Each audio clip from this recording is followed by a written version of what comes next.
I'm Jeremy with Poindexter G, and today I'm going to go over the 5 most important handguns in history.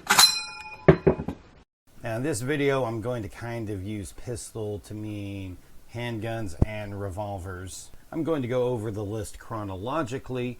The ones that I picked are going to be ones that represent some important step or process happening. Now they're not always going to be the first one that did it. They're probably just going to be one of the more famous ones and the one that was really responsible for bringing that thing along. This list is probably going to be a little bit America-centric, but it's going to be weapons that are really prominent over here. Now I'm going to start off with an honorable mention. This is going to be something back in the black powder pre-cartridge days, and that is going to be the US 1860 service revolver. Now this is going to be probably the best example of a black powder revolver. You really have all the design elements there that started making these important. You had the cartridge that would rotate every time you pulled the hammer. You had the loading instruments right there on it to be able to allow you to load that. It had, of course, the percussion caps, which allowed it to be a revolver and have more than one thing in it. This was just one of the first really widely used ones and really one of the best examples of it, and one of the most popular ones today for reproductions. So going with our first important gun here, we are going to start with the model 1873 Colt Single Action Army. Now this is probably the most epitomous weapon from what you would consider the Old West.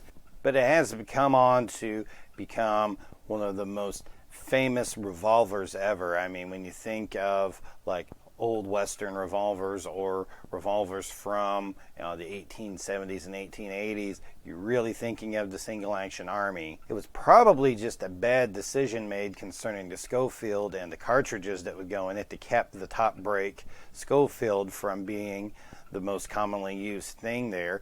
Basically, the longer Colt cartridge and the longer cylinders in the Colt allowed it to take both the 45 Colt and 45 Schofield cartridges. The cylinders on the Schofield were a little bit shorter and could only accept the 45 Schofield, and that ended up causing a lot of problems when ammunition was being supplied in places that the Schofields couldn't shoot everything, but the Colts could shoot either cartridge, and that pretty much pushed them out of being used and allowed the Single Action Army to become the big famous firearm that it is.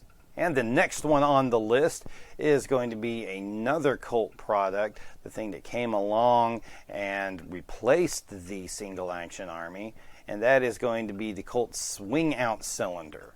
Now you had a few different ones that were used by the military in different places, but the Swing Out Cylinder was really a game changer from the gate loader. The gate loader, you had that thing that had the pop open. You could only load the cartridges right there in the gate. You couldn't just have the cylinder come out and load all of them at one time. That Swing Out Cylinder just really became just the strongest action that they could have on there, the easiest and quickest to load, and really just the best one around. And once they hit that, that was pretty much what revolvers were going to be once they hit on that Swing Out Cylinder. And now going into our first autoloader on the list, that is going to be the Luger pistol. Now the Luger had kind of come from a whole development of firearms, starting with the Boschart, which was the first really financially successful semi-automatic pistol. Now the Boschart was fine, except it had like this weird thing hanging off the back that was just odd. And so Mauser, who owned that, got some guy called Luger to go in there and work on it. Ended up getting to the broom handle Mauser, as it's called, based off of the grip on it looking like a broom handle. That was quite an improvement over the Boschart, but was still a little clunky and weird. And that changed when they got to the actual Luger. Now, yes, it had that weird toggle lock thing going on the top of it there, but you had the detachable magazine in the grip, but you really had the basis there of a modern semi-automatic pistol. How big was the Luger?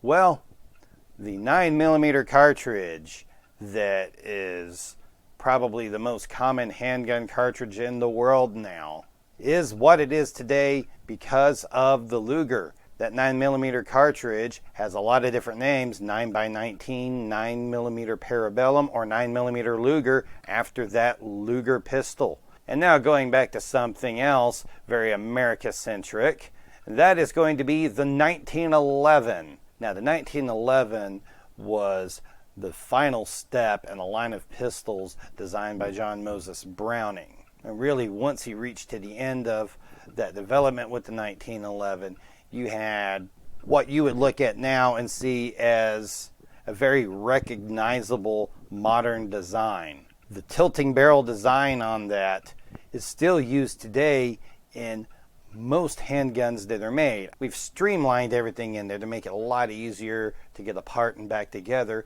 but it's basically the design that you see nowadays. And once again, the 1911 wasn't the first one to have that, but there is no denying it. It is one of the most influential pistols around. And we'll now move on to the final pistol on this design, and that is going to be the Glock 17. Now the Glock, this was another game changer when this Glock 17 came out. Basically, this is really the pistol that made polymer frame pistols a thing.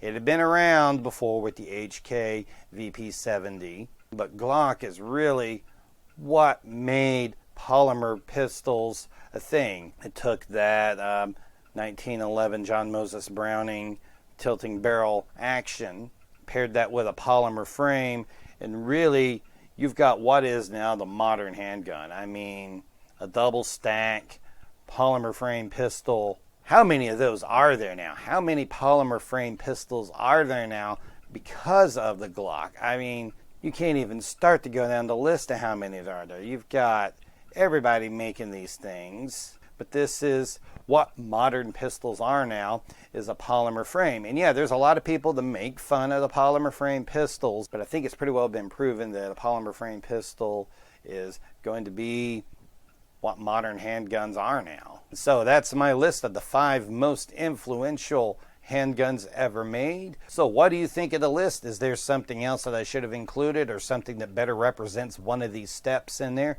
Well, you can leave your thoughts in the comments and tell me what you think either way of it.